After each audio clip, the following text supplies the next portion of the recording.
Hi, and welcome to my tour on the Persian destruction deposits. The tour will provide a brief overview of some of the archaeological evidence in the Persian invasion, and it includes a total of 15 stops. The first 5 provide an overview of the destruction's impact on several buildings on the Agora's west side, and the last 10 cover some of the deposits of debris and pottery. Those places that aren't part of the main route include additional wells, videos, and historical information, and I would highly recommend checking them out after looking at the main tour. For some quick historical background, in anticipation of Mardonius's arrival, many of the Athenians had already fled from the city. The Persians took advantage of the relatively empty town left behind, setting much of the area on fire and demolishing many of the buildings. Diodorus recalls that the Persians razed Athens to the ground and sent up in flames the temples of the gods.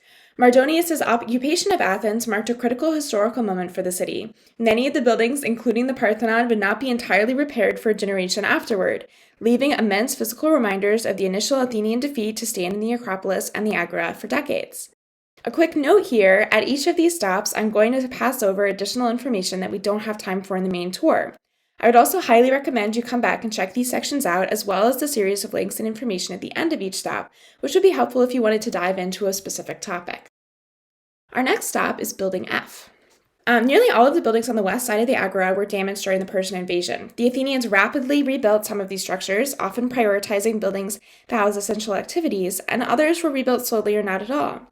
The first part of this tour will briefly examine the range of the damage and repairs that several of them underwent. Archaic Building F, which was likely a stoa, once stood where the ruins of the Tholos can be seen today. Building F was the largest of the archaic structures in the Agora, and upon its excavation, archaeologists discovered, along with pottery remains, a collection of ashes and arrowheads buried in the floor from the Persian destruction. After the Athenians' return, this building was rebuilt relatively quickly. Our next stop is the Old Bouleuterion, which is where 500 members of the Senate, or boule, in Athens would meet every day. The building originally had tightly packed floors that created an artificially level surface. When the Persians arrived, sections of these floors were destroyed. As soon as they were able, the Athenians built them up again, filling divots and holes with the material that was available, nearby debris from the attack, explaining why smoother parts of the floor contain pottery that dates long before 479 BC.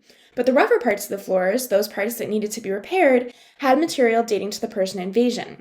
Our next stop is the Temple of Apollo Patreus, which was a small building measuring roughly 12 by 17 meters. This temple appears to have been completely destroyed during the Persian invasion, and the structure was not repaired for a long time afterwards. The Temple of Apollo Patreus was badly damaged, and it likely did not come back in full for several generations. Our next stop is the Shrine of Zeus, which was a small altar measuring roughly 2 by 2 feet. The shrine was badly damaged by the Persians, but it wasn't replaced by the stoa of Zeus Eleutherius until the late 5th century. There is some evidence that the shrine, perhaps still in some ruin, continued to be in use before construction began on the stoa. When the new stoa was eventually built, it preserved the foundations of the shrine underneath it, which is what has allowed archaeologists to discover much of what we know. Our next stop is the rock-cut shaft. The rock-cut shaft was originally a well, but it appears to have suffered from a cave-in relatively early on. No longer a suitable source of drinking water, it was used as a trash dump by the Athenians. Excavators unearthed the shaft in 1932 and discovered it was filled with pottery sherds. Buried within the top layer of ceramics, they found 15 ostraka. Ostraka were reused pieces of pottery, which Athenians wrote down the names of people they tried to vote into exile. The pottery shards in the rock-cut shaft had the names of several men who were known to have been exiled between 487 and 480 BC, indicating that these were likely made sometime in the years leading up to these dates, but almost certainly not any time after them. Together, this evidence allowed archaeologist Eugene Vanderpoel to assert that the top layers of the pottery likely came from sometime between 470 and 480 BC, and that the pit had been filled in sometime during the Persian invasion. This discovery marked an enormous shift in Athenian archaeology because until these deposits were discovered, many objects could only be assigned a relative date based on their style and initial position above or below other objects. Our next stop is well J24. Modern scholars have different theories about why Athenian wells were filled in during the Persian invasion. Perhaps the Athenians destroyed the wells as they excavated to prevent Persian forces from using the water. Or maybe Persians destroyed the wells when they occupied the city, although completely filling them in would have taken a lot of effort. One, perhaps more plausible theory is that the Persians intentionally polluted the wells, and as part of the cleanup process afterwards, the Athenians filled them in. Whatever the original reason, there are 22 different wells and debris pits in Athens that are filled with extremely similar material. They have corresponding types and shapes of vessels in similar degrees of preservation. They also contain a great deal of rubble and debris, pointing to some kind of destruction event that devastated an enormous part of the city. Together, this evidence has led scholars to believe that all 22 points of deposit were filled in during or just after the Persians occupied the city. Most of the wells have different layers of material, which can represent separate occasions when rubbish got dropped. Our next stop on the tour is well Q12-3. This well was found underneath a gutter, which sat in front of the Stella Adalos. It presents a remarkable selection of pottery, both in terms of breadth of styles and their preservation. The well was likely dug only a few years before the Persian destruction, because it does not appear to have been in use for very long before it was filled in. The material found inside includes a wealth of rare shapes, sizes, and styles, which suggests that several pottery shops may have emptied their wares here, perhaps as part of the cleanup efforts after much of Athens was destroyed.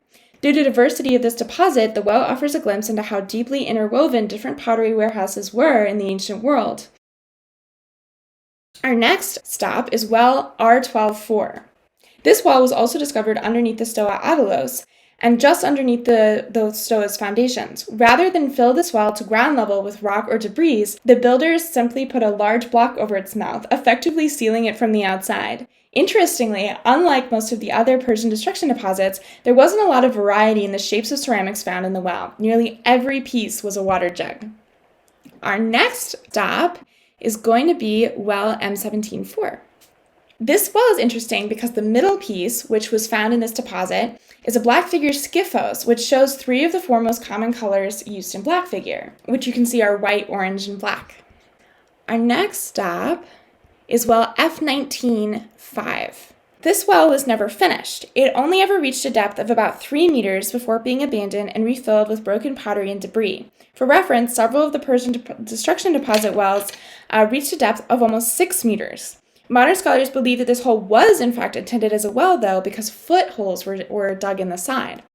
Many of the Athenian wells had footholds so that someone could climb down to the bottom of the well and retrieve fallen items or clean out anything that might pollute the water. Given the date and the type of pottery in the fill, the well's construction might have been interrupted by the Persian invasion.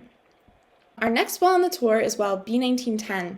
This well was filled with a smattering of bedrock and broken pottery, but what's really interesting about it is you can see a visual representation of the different layers in the well in this chart. That brings us to our last stop, which is well G11-3. This well, along with G11-8, wasn't filled in until several years after the Persian invasion. This well contained very few unbroken pots. This image below is a reassembled figure that has a black glaze that was reconstructed using pieces found within this deposit. This is the last stop on our tour. I highly recommend exploring the other wells deposit and information that wasn't included in the main route, and I would also like to take this moment to thank Toposex, Reka Gita, and the Athenian Agora excavations for allowing me to use their software images and related information. Without these resources, this tour would not have been possible. And I would also like to thank my fellow Classics 12.04 classmates. Thank you so much for listening, and I hope you enjoyed it.